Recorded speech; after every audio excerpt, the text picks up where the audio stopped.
Bonjour à tous, j'espère que vous allez bien. Donc on se retrouve pour la suite de la formation de Canva Affinity Studio. Donc nous avons eu à faire à dépasser, n'est-ce pas, quelques stades, mais nous allons un peu revenir en arrière. On va commencer depuis le départ. Donc pour cette première vidéo, nous allons nous intéresser, n'est-ce pas, au départ sur Affinity et également comprendre l'interface. Donc ensuite vont venir les autres vidéos sur les outils et aussi quelques démos aussi. Donc nous commençons par ici. Donc la première fois qu'on va ouvrir Affinity, donc on va se retrouver avec cette petite fenêtre qui sort. Donc voilà, c'est l'accueil, hein. Donc on a cette petite fenêtre qui est là. Et donc nous avons ici en haut voilà notre profil. Et puis voilà, notre compte qu'on a joint hein, à travers Canva. Donc à droite, nous avons l'accueil, nous avons aussi ce petit dossier-là ouvrir, c'est-à-dire ouvrir des dossiers pour prendre nos projets ou ouvrir un autre fichier. Et aussi le petit plus là pour faire un nouveau, voilà. Donc quand on descend un peu, on voit voilà des formats pré-enregistrés qui sont là. Donc voilà, ça dépend de l'objectif de notre design, hein. Il y a énormément de presets qui sont là, de préconfigurations qui sont là. Donc ça dépend de l'objectif du design, hein. Donc on voit un peu des formats en RVB, des formats en CMJN. RVB, CMJN, c'est voilà, on va revenir sur ça aussi. Donc, il y en a énormément, A3, A4, A5, donc à nous de voir, ça dépend de l'objectif de notre design.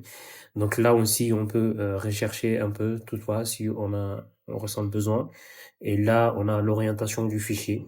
Donc, soit on décide d'avoir le plan de travail en format portrait ou paysage. Donc, à côté, ici, toutefois, si c'est désactivé, merci de l'activer pour voir encore les paramètres du document. Donc ici, nous avons voilà des formats qui sont là préenregistrés, donc qui ont déjà été enregistrés et qui portent voilà des noms. Donc voilà. Donc après, créer un pré-réglage, c'est-à-dire que nous aussi, on peut créer notre pré-réglage à chaque fois qu'on veut travailler sur un document. Par exemple, disons que voilà, on a l'habitude de faire des bâches format 3 mètres sur 2.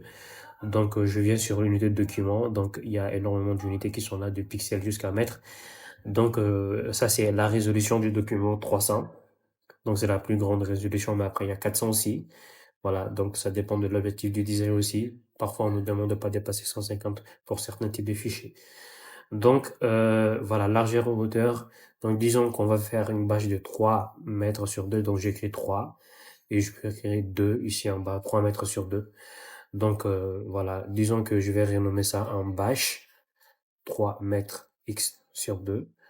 Et donc je peux venir créer un réglage comme ça à chaque fois que je voudrais, n'est-ce pas, créer un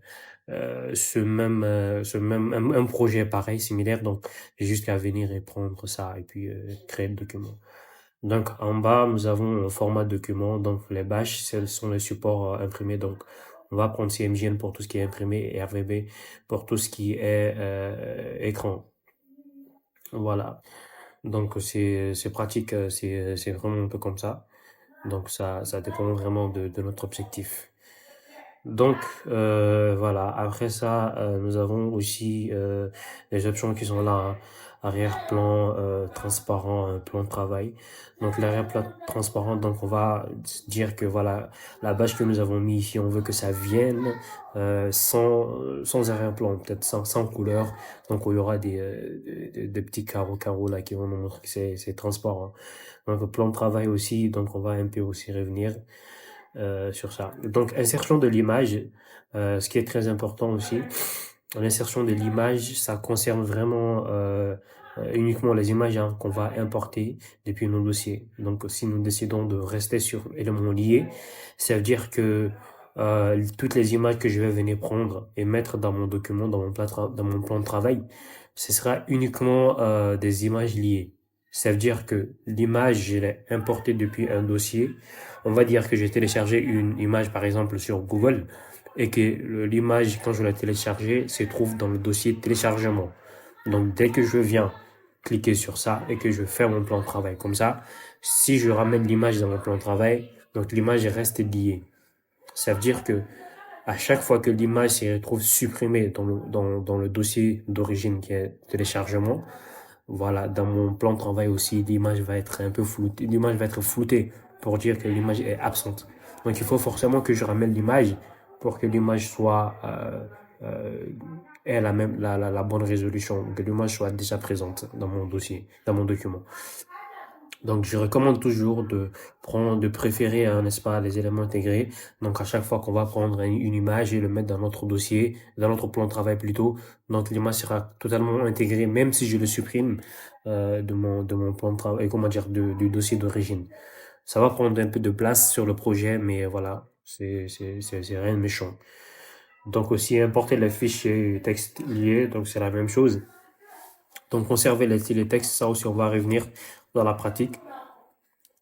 Donc, il s'agit de styles de texte qu'on aura mis. Donc, on peut essayer voilà, de conserver ça ou bien de laisser. Donc, multipage, c'est ce qui concerne vraiment la mise en page. Donc, voilà, il s'agit voilà, d'un projet où d'un projet, par exemple, de brochure, un projet de rapport, un projet de flyer à plusieurs pages ou bien de plaquettes commerciales. Donc, voilà un peu, multipage, hein, si j'ai décidé de cocher double page. Donc, il s'agit voilà, d'un document, d'un plan de travail qui sera là à double page. Donc, un plan qui sera là à double page, c'est-à-dire à droite, gauche, comme un livre un peu. Comme on ouvre un livre plutôt.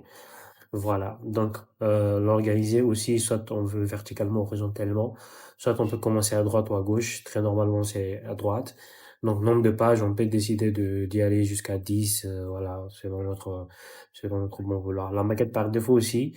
La maquette, c'est un peu, voilà, comment dire, c'est un peu le gabarit qui sera, en fait, sur notre document le long de certaines pages où on va décider que la maquette va s'appliquer. Donc, on va voir ça aussi dans la partie mise en page. Donc, il y a aussi les marges, hein, décider de donner une marge des marges plutôt à notre document gauche-droite ou au bas. Donc, ça dépend aussi de notre composition que l'on veut appliquer. Donc, fond perdu aussi très important pour l'impression, hein. Donc, à chaque fois qu'on fait un projet d'impression, c'est-à-dire qu'on fait par exemple un flyer, on va dire, donc on veut l'imprimer, donc on recommande toujours de mettre 4 mm ou 2 mm de fond perdu, parce que le fond perdu c'est très important au cas où la machine va déconner, donc il y aura une marge en plus de la marge qu'on aura prise et que même si la machine déconne, ça va pas, n'est-ce pas, descendre sur notre design de base. Donc, il y aura pas de traits, il y aura pas voilà, de traits blancs qui vont être sur le document. Donc, c'est très important. Donc, après ça, voilà, on va décider de créer un fichier comme ça voilà, pour voir. Donc, je crée le document ici. Donc, si je crée le document, donc il y a un peu l'interface. Donc, cette vidéo, c'est uniquement l'interface. On va voir après cette vidéo, il y aura la vidéo sur les outils. Donc, quand on regarde un peu, nous voyons, n'est-ce pas, en haut ici, voilà, quelques onglets qui apparaissent, hein. Donc là, nous avons un fichier, voilà, là c'est le studio. Donc, on peut décider de partir sur vecteur, pixel, mise en page, tranche, voilà, jusqu'à type, jusqu'à composition. Donc, c'est la même chose qu'on retrouve ici, hein. Donc, on peut venir ajouter, n'est-ce pas, des studios toutefois, selon ça le besoin, hein. Dépend de comment on veut travailler. Donc, chaque studio ramène ses outils. Donc, quand je vais sur Pixel, il y a de nouveaux outils.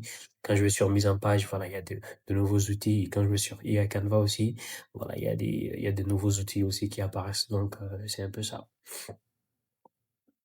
Voilà.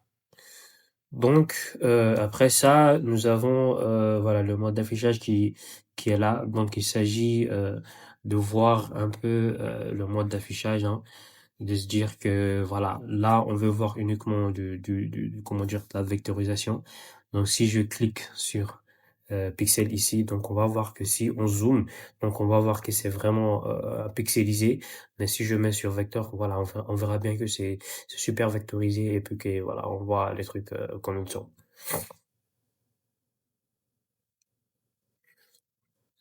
Donc voilà, c'est un peu ça. Donc après, nous avons aussi cette barre-là qu'on peut personnaliser à chaque fois que l'on souhaite, hein. Si je viens et que je fais cliquer droit, donc là, il y a masquer la barre d'outils. Si on veut, il y a personnaliser la barre d'outils. Donc on peut ajouter, n'est-ce pas, des outils que l'on utilise très fréquemment.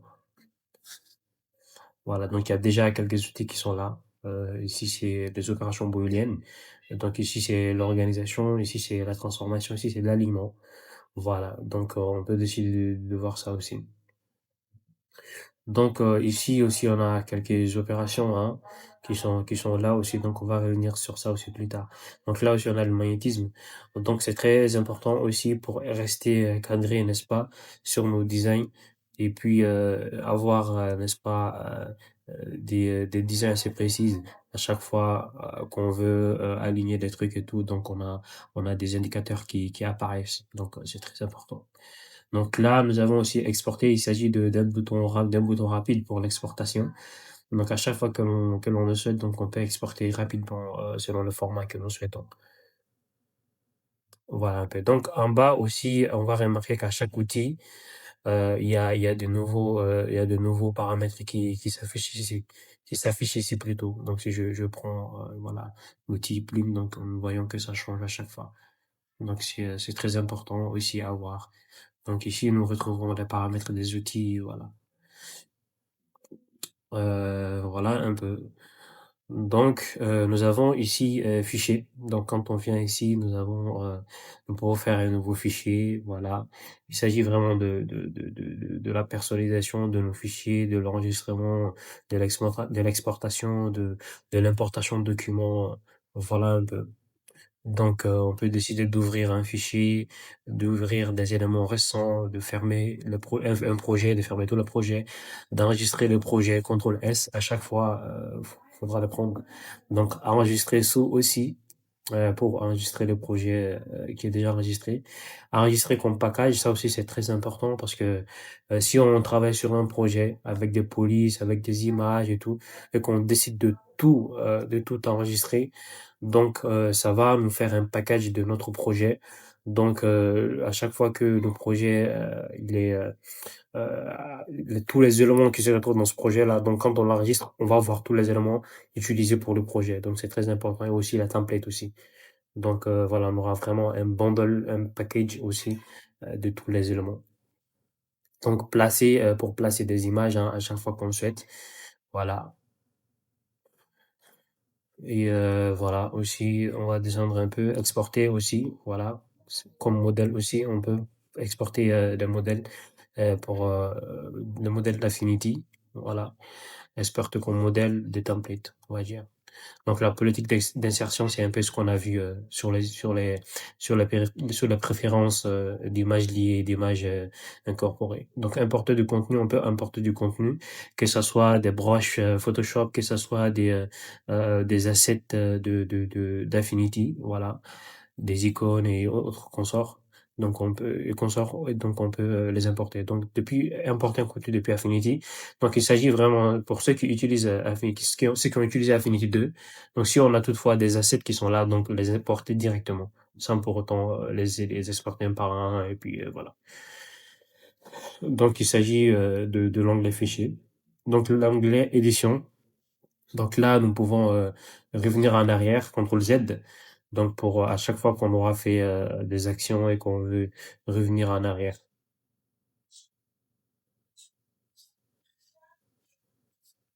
Donc édition ici aussi, voilà. Donc on a voilà annuler, rétablir. Donc à chaque fois qu'on a fait une action et qu'on veut l'annuler, donc c'est CTRL Z comme on va le raccourci. Et pour le rétablir, c'est CTRL majuscule Z. Voilà un peu. Donc voilà, tout sélectionner, CTRL A, désélectionner D. Couper, CTRL X, copier, CTRL C, copier, aplatir, CTRL majuscule C, dupliquer, Voilà, on peut faire dupliquer un calque lié ou la sélection.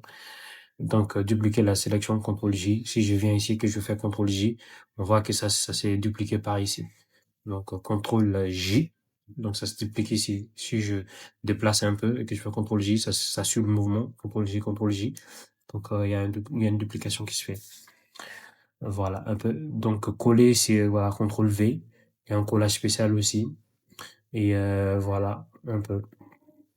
Donc on peut y copier toute chose, hein, que ce soit les effets, que ce soit les styles, voilà, ou aussi faire un faire un coller, faire une collée plutôt sans mise en forme aussi. Donc c'est possible. On va revenir un peu sur ça pendant comment dire, pendant les opérations. Donc on va revenir les petites les petites pendant les petites exercices que nous ferons. Donc là, nous avons un document. Donc là, c'est vraiment la partie mise en page qui est là. Donc on peut décider voilà, de changer de configuration du document, hein. Mais ça concerne beaucoup plus la mise en page. Donc on va revenir aussi sur ça un peu. Donc voilà. Et là, c'est attacher le canevas. Donc le canevas sera à la taille, n'est-ce pas, du fichier.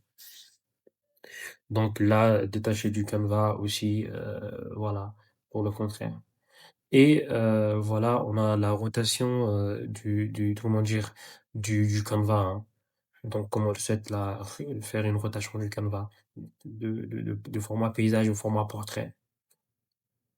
Voilà, la même chose.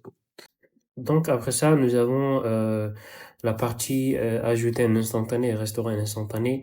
Donc ajouter un instantané, en fait, il s'agit d'une petite story qu'on va ajouter. Donc disons que voilà, aujourd'hui, on va ajouter un instantané. Par ici, vendredi décembre 26, 10h49. Donc, disons qu'on a enregistré ça et que demain, on nous demande de revenir, hein, n'est-ce pas, sur le projet. Donc là, je viens dans Restaurer instantané, puis je clique dessus. Donc, ça revient, en fait, à la petite historique d'avant, voilà, pour ne pas, comment dire, perdre de vue le projet et avoir des petits checkpoints à chaque fois. Donc, ce qui est important aussi dans cette partie-là. Donc, gestion des ressources. Donc, il s'agit toutefois des images et des trucs des textes qu'on aura importés, mais qui sont peut-être liés ou qui sont intégrés. Donc, on peut voir ces ressources-là. Si toutefois on veut les mettre à jour, si toutefois on veut les lier pour éviter, n'est-ce pas, que le document prenne beaucoup d'espace. Voilà, un peu. Donc, c'est un peu ça, la gestion des images. On va y revenir aussi avec des exercices. Donc, ici, il s'agit de la gestion des sections. C'est la partie qui concerne les mises en page. Donc, on va revenir aussi dessus. Donc là, c'est la gestion des polices. Donc, disons que on a travaillé sur un document avec une police, que la police a disparu. Donc là, ici, on peut venir relocaliser, n'est-ce pas, la police et puis retravailler avec.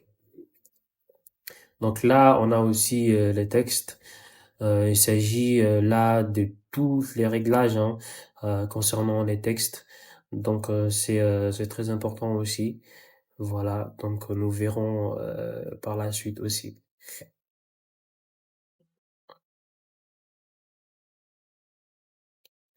Donc vecteur, voilà, là on peut décider de créer un nouveau calque conteneur.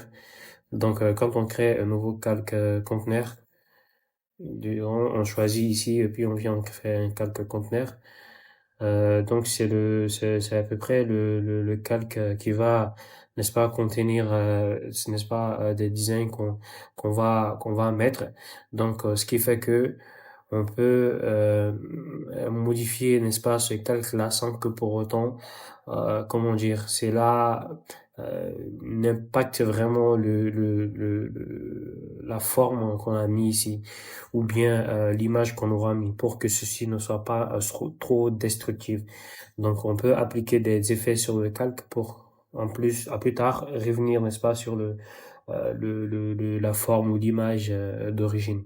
sans pour autant que cette image-là ou cette forme soit dégradée. Donc on peut utiliser le calque pour ça.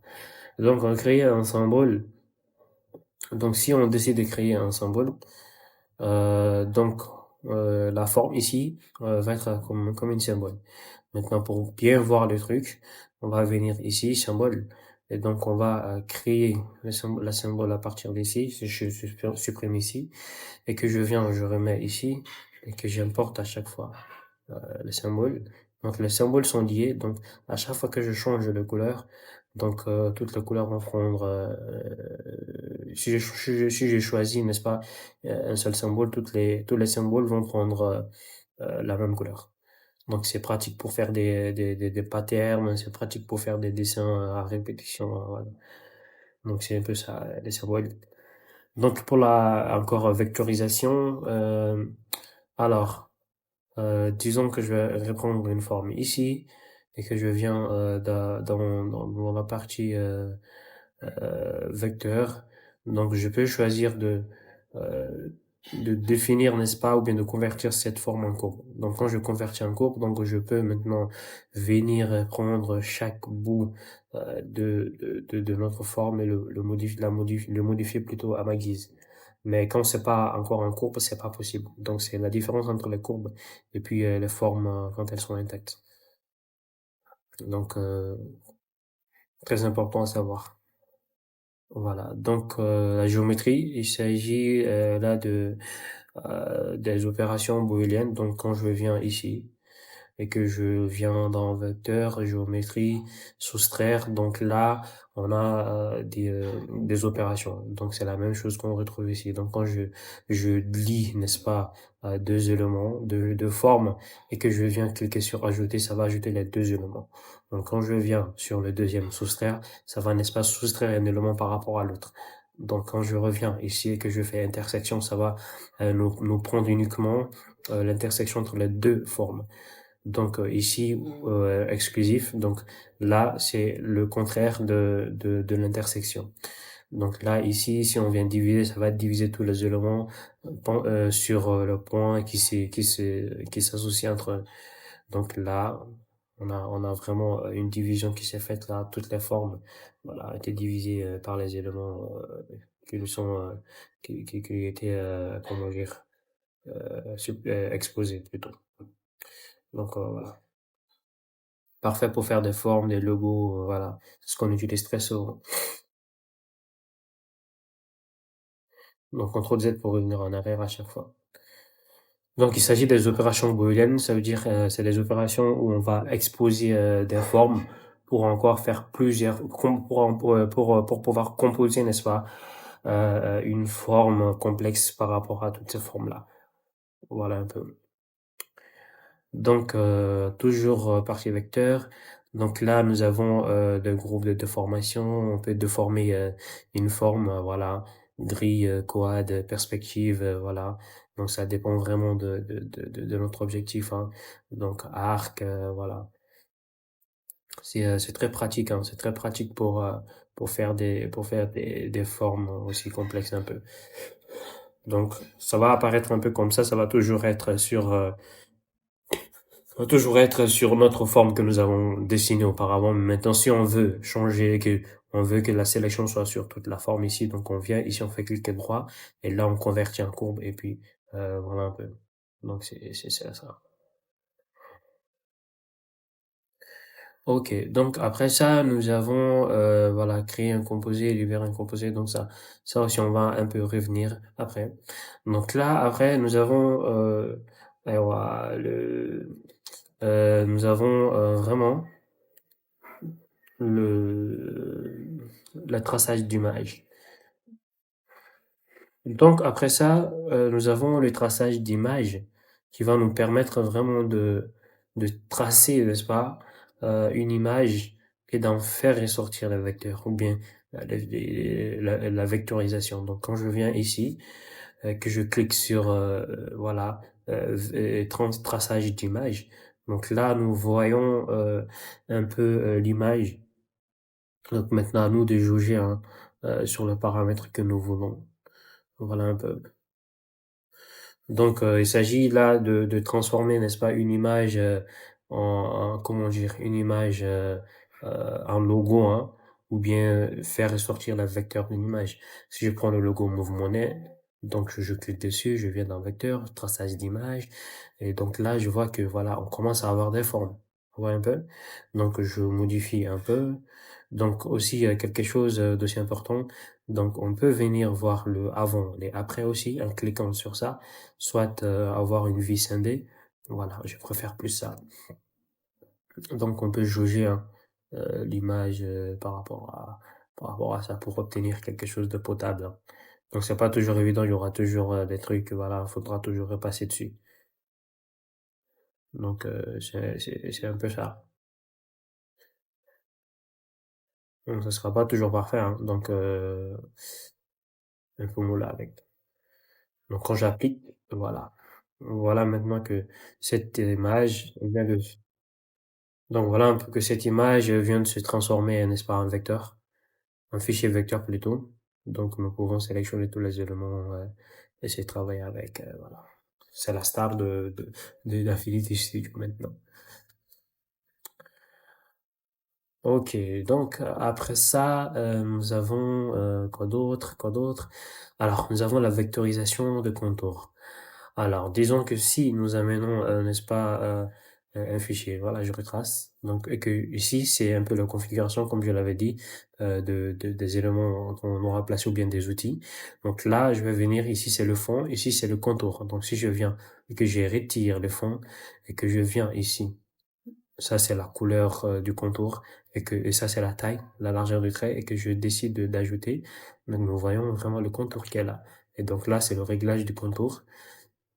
On peut régler sur des concours tiretés ou sur des pinceaux tracés. Voilà, des pinceaux tracés, on va revenir sur la partie outils. Donc voilà un peu.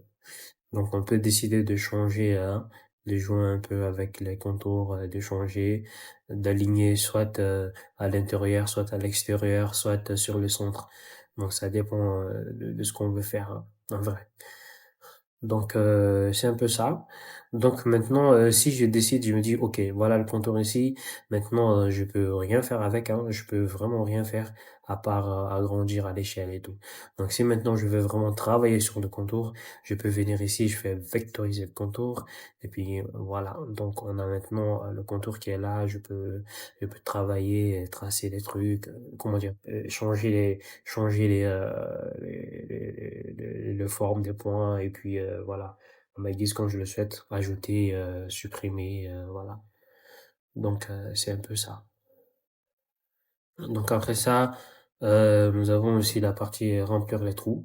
Donc si je viens, j'ai déjà mis, il y a, il y a les trous qui sont déjà ici. Donc on va à cette partie blanche là, c'est il y a rien en vrai, il y a rien.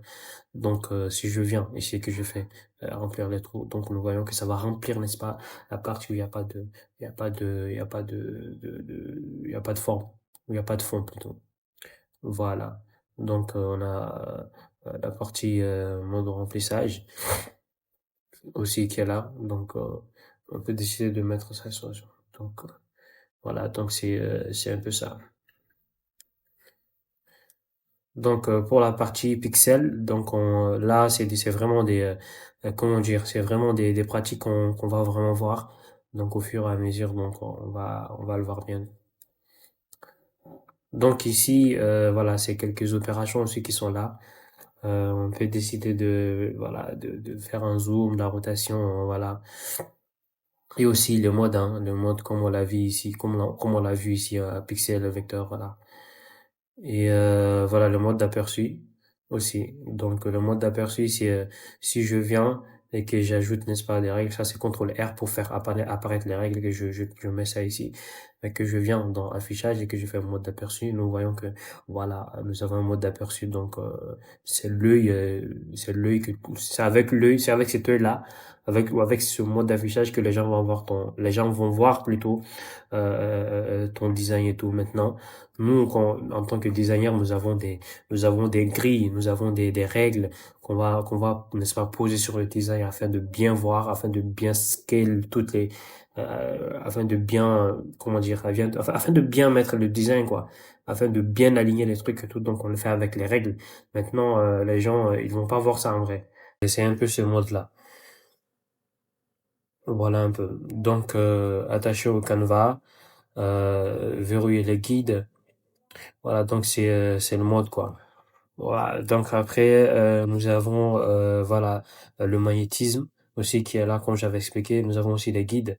Donc les guides, c'est ce qui va te permettre d'ajouter, n'est-ce pas, une grille, n'est-ce pas, à ta composition. Donc voilà, dans le mode d'affichage aperçu, on va pas le voir. Mais dans le mode d'affichage, voilà, normal, pour un designer, on va dire, tu vas le voir. Donc là, on peut choisir voilà, notre grille. Et puis on va l'accrocher maintenant dans notre design. Et puis voilà, on va travailler avec comme ça. Donc ça, c'est vraiment la vision du designer. Donc les autres vont pas voir ça. Donc à chaque fois qu'on aura fait le design, qu'on aura bien scanné nos documents, donc on va juste venir ici dans l'affichage et puis faire mode d'aperçu pour que tout disparaisse, pour qu'on puisse bien voir. Ou mettre un espace sur le raccourci contrôle majuscule W. Voilà. Donc c'est un peu ça. Ici aussi grille et axe. Donc voilà, il s'agit aussi comment dire, des grilles sur le design qu'on va aussi essayer de personnaliser à notre guise aussi pour travailler avec, hein. Donc il y a aussi des presets aussi qui sont là, préconfigurations plutôt. Donc c'est très pratique pour ceux qui font des dessins. Voilà un peu. Donc, grille et axe, grille de référence, donc tout ça, voilà. Il s'agit vraiment voilà, des grilles. Voilà un peu. Donc, on peut décider de l'afficher, voilà, de le cacher.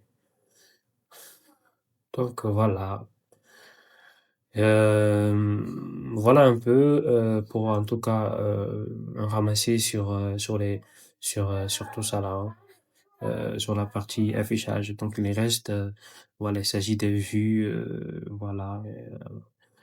Donc voilà un peu pour la partie affichage. Donc il y a quelques options aussi, mais voilà, il s'agit des vues et puis de la personnalisation de la barre à outils. Voilà, aussi si on veut. Donc quand on clique sur la personnalisation de barre à outils, donc on peut venir mettre des outils ici qu'on utilise très souvent. Moi j'utilise très souvent l'alignement.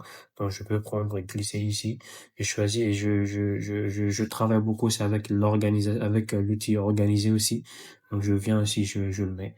Donc il s'agit voilà, là, d'une configuration que voilà pour des outils très rapidement qu'on utilise très souvent.